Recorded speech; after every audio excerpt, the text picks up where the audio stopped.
नमस्कार, सुजस बुलेटिन में आप सभी का स्वागत है। मैं हूं आपके साथ कुनिका यादव। एक नजर हेडलाइंस पर।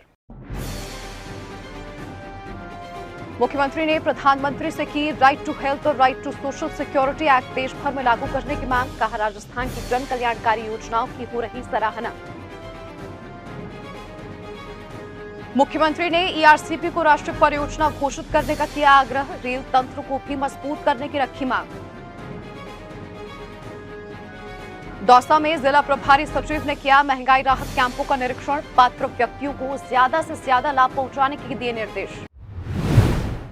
मुख्यमंत्री श्री अशोक गहलोत ने कहा कि राजस्थान की जन कल्याणकारी योजनाओं की पूरी देश में सराहना हो रही है।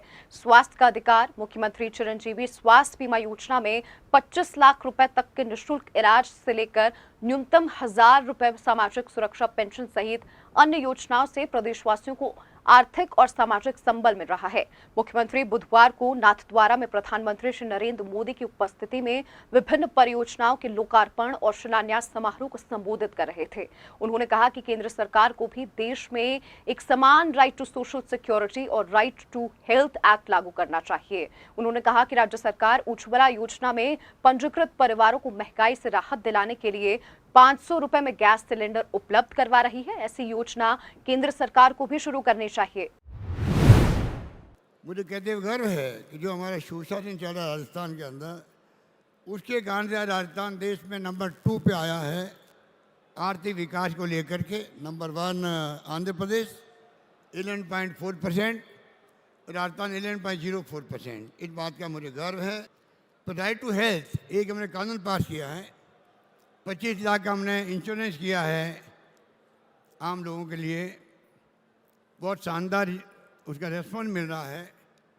एक तो डॉक्टर मनमोहन सिंह जी, सोनिया गांधी जी के वक्त में यूपीए गवर्नमेंट थी, तब 4 कानून पास हुए थे। आरटीआई, आरटीई एजुकेशन का, नरेगा का, और साथ में फूड सिक्योरिटी का। 2 रुपये किलो गेहूँ, 3 रुपये किलो चावल। उसका बड़ा असर है देश के अंदर। मैं चाहूँगा आप एक कानून, 2 कानून, एक तो राइट टू सोशल सिक्योरिटी। पूरे गरीबों को, मजदूरों को बुढ़ापे के अंदर बहुत तकलीफ होती है। दुनिया भर में आप घूमते हैं, आपका बहुत अनुभव है। दुनिया के मुल्कों में वीकली पैसा मिलता है, मंथली पैसा मिलता है हर परिवार को जिंदा रहने के लिए, उनके जीवन पालन करने के लिए। मैं चाहूँगा उस दिशा में आप आगे बढ़ें और right to social security act बनाएं। और एक राइट टू हेल्थ, स्वास्थ्य का अधिकार सबको मिले। स्वास्थ्य का अधिकार सबको मिले। देशवासियों को बहुत कॉस्टली इलाज हो गया आजकल, प्राइवेट के अंदर भी दवाएं बहुत महंगी है। नेक्सस पूरा मैं उस पर नहीं जाना चाहता, पर ये काम बड़े इम्पोर्टेंट रखते हैं। हमने अभी 500 रुपये में सिलेंडर देने का प्रयास किया, जिससे कि उज्ज्वला योजना के जो लाभार्थी है सिर्फ उन्हीं को दे रहे हम लोग, कम से कम उनको कोई राहत मिल सके। आप इस दिशा में सोच सकते हैं। मुख्यमंत्री ने इस अवसर पर ईआरसीपी को लेकर भी कहा कि राजस्थान के 13 जिलों में पेयजल और सिंचाई के लिए पानी की उपलब्धता बेहद जरूरी है। राज्य सरकार अपने संसाधनों से पूर्वी राजस्थान नहर परियोजना के कार्यों को आगे बढ़ा रही है। प्रधानमंत्री इसे राष्ट्रीय परियोजना घोषित करें ताकि काम को गति मिले और आमजन को समय पर पानी मिल सके। श्री गहलोत ने कहा कि केंद्र सरकार के जल जीवन मिशन में भी राजस्थान आगे है। प्रधानमंत्री जी, इसके अलावा मैं ईआरसीपी की बात बार बार आपसे करता रहता हूँ। आपने कुछ कहा भी था दौसा के अंदर। मैं चाहूँगा कि इसको आप एग्जामिन करवाएं, सेंट्रल गवर्नमेंट मध्यस्थता करे। कोई दिक्कत आ रही हो तो मध्य प्रदेश के साथ में वो 13 जिले की योजना है। आपने जिक्र किया था 2 बार पिछले चुनाव में, जयपुर और टोंक के अंदर, जयपुर अजमेर के अंदर। मैं चाहूँगा कि उसी भावना के साथ में आप इसको आगे बढ़ाएँ। पीने के पानी के संकट जब होता है गाँव के अंदर, आप कल्पना कर सकते हैं क्या स्थिति बनती है। कोई जमाना था राजस्थान भर में बहुत सूखा पड़ते थे। अब जल जीवन मिशन जो केंद्र सरकार की योजना है, आधी भागीदारी राजस्थान सरकार की है, वो हम काम आगे बढ़ा रहे हैं। हम चाहेंगे धीरे धीरे कम से कम पीने का पानी लोगों को मिले। उसमें मैं समझता हूँ कि आपकी भूमिका बहुत बड़ी होगी। वहीं मुख्यमंत्री ने प्रधानमंत्री से आग्रह किया कि Dungarpur Ratlam Banswara rail line project के लिए राज्य सरकार द्वारा 250 करोड़ रुपए भी दिए गए थे। ये कार्य जल्द पूरा नहीं हो सका, इससे पूरा करवाया जाए। करौली, टोंक, नसीराबाद, अजमेर को रेल लाइन परियोजना से जोड़ा जाए। साथ ही उन्होंने प्रधानमंत्री से राजस्थान की 50 सड़कों को राष्ट्रीय राजमार्ग घोषित करने के संदर्भ में बजट नोटिफिकेशन जल्द जारी करने का आग्रह किया। उन्होंने कहा कि पूर्व में यूनिगेज पॉलिसी से राजस्थान में चारों तरफ ब्रॉडगेज का जाल बिछाया गया, जिससे राज्य का विकास हुआ। अब नाथद्वारा से रेल परियोजनाओं के शिलान्यास से राजस्थान आर्थिक रूप से मजबूत बनेगा। जो हमारे जिला हेडक्वार्टर हमारे हैं, करौली है, सलमत्रा, करौली, गंगापुर, सैंक्शन है, ये काम रुक गया है। एक रतलाम से डूंगरपुर वाया बांसवाड़ा, जहाँ हम बैठे मेवाड़ के अंदर, उसी का पोर्शन है आदिवासी। आप तो भी पधारे थे वहाँ पर मानगढ़ पहाड़ी पे, तभी मैंने मांग करी थी कि रतलाम से Dungarpur via Banswara rail line बननी चाहिए। वो हमने पिछली बार तो 250 करोड़ दे ही दिए थे हम लोगों ने, काम आगे बढ़ गया था, पर कुछ कारण से वहाँ पर बंद हो गया। इसी प्रकार नशीराबाद से टोंक, माधोपुर, टोंक जिला भी हमारा जिला वहाँ नहीं है। एक memo coach factory doctor CP Joshi थे रेल मंत्री, तो भीलवाड़ा में हमने शिलान्यास करवा दिया, वो काम भी रुक गया। ये पर 50 नेशनल हाईवेज को, स्टेट हाईवेज को आपने कन्वर्ट करने की घोषणा कर रखी है, खाली गजट नोटिफिकेशन होना बाकी उसका है। मैं चाहूँगा आप यहाँ पधारे हो तो आपकी उपस्थिति का लाभ लेते हुए मैं आपसे मांग करूँ कि आप नेशनल हाईवेज को कन्वर्ट करने के लिए आप जो घोषणा हो चुकी है, इन प्रिंसिपल गजट नोटिफिकेशन होगा तो आने वाले वक्त में और राजस्थान में नेशनल हाईवेज के काम होंगे। और मैं समझता हूँ कि रोड्स और कम्युनिकेशन, शिक्षा, स्वास्थ्य, ये सभी इम्पोर्टेंस रखती है गुड गवर्नेंस के अंदर।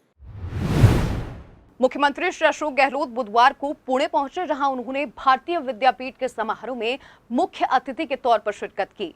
इस मौके पर मुख्यमंत्री ने भारतीय विद्यापीठ के मेडिकल कॉलेज के बनने वाले नए भवन की नींव भी रखी। प्रीमियर संस्थाएं पंडित नेहरू ने शुरू करी थी आज़ादी के बाद में, वो तमाम संस्थाएं राजस्थान के अंदर है। IIT है, IIM है, IIIT है, एम्स भी है।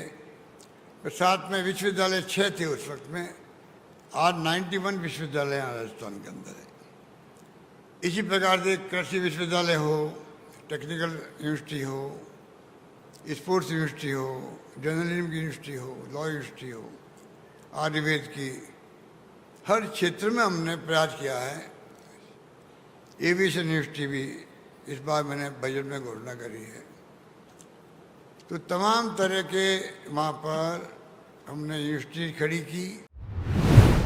दौसा जिला प्रभारी सचिव श्रीमती गायत्री राठौड़ और जिला कलेक्टर कमर चौधरी ने जिले के शहरी और ग्रामीण क्षेत्रों में संचालित महंगाई राहत कैंप और प्रशासन शहरों और गांवों के संग अभियान का निरीक्षण कर व्यवस्थाओं का जायजा लिया। साथ ही शिविर में उपस्थित लोगों से जानकारी लेते हुए उनकी समस्याओं का मौके पर ही निराकरण करवाकर लाभान्वित किया। जिला प्रभारी सचिव ने पंचायत समिति लावण की ग्राम पंचायत नांगल गोविंद में संचालित शिविर का निरीक्षण किया। उन्होंने शिविर में उपस्थित महिलाओं से सरकार की महत्वपूर्ण योजनाओं के बारे में जानकारी लेते हुए उन्हें मुख्यमंत्री गारंटी कार्ड वितरित कर लाभान्वित किया। गारंटी कार्ड के हिसाब से मिलने वाले लाभ के बारे में भी जानकारी दी। प्रभारी सचिव ने नगर परिषद दौसा में आयोजित स्थायी कैंप का अवलोकन कर स्थायी कैंप में किए जा रहे कार्यों की समीक्षा कर और कैंप में आने वाले सभी लोगों को समय पर लाभान्वित करवाने के निर्देश दिए। पब्लिक को किस तरह का लाभ मिल रहा है और क्या निर्देश दिए गए हैं? देखिए, जैसे आप लोग देख रहे हैं कि इस कैंप में जिस संख्या में लोग आ रहे हैं और सभी जगह यही रिस्पांस है कि महंगाई राहत शिविर में इतने 10 जो मेन योजनाएं हैं उसमें इतना अच्छी तरह से जिसमें कहना चाहिए एक फैमिली को सपोर्ट, सोशल सपोर्ट दिया जा रहा है। तो बहुत क्या कहना चाहिए पॉजिटिव रिस्पांस है। और अभी आपने देखा काफ़ी लोगों को पेंशन में बढ़ोतरी, गैस सिलेंडर का उनको 500 रुपये वाला मिल रहा है, घरेलू बिजली में 100 यूनिट की छूट वाले भी मिले हैं इनको गारंटी कार्ड, कृषि कनेक्शन में है तो 9,000 यूनिट तक की फ्री वाला भी मिला है, चिरंजीवी दुर्घटना बीमा का, चिरंजीवी स्वास्थ्य बीमा योजना का गारंटी कार्ड मिला है। तो कुल मिलाकर के जो माननीय मुख्यमंत्री महोदय का जो एक सपना है कि हमारे सभी नागरिक स्वस्थ रूप से रहें, उन्हें अपनी डे टू डे जो जीवन की आवश्यकताएं हैं उसके लिए उन्हें इधर उधर भटकना नहीं पड़े, तो एक गारंटी के हिसाब से ये महंगाई राहत कैंप शुरू किए जा रहे हैं। तो जिस बुलेटिन में फिलहाल के लिए इतना ही, फिर होगी मुलाकात, तब तक के लिए नमस्कार।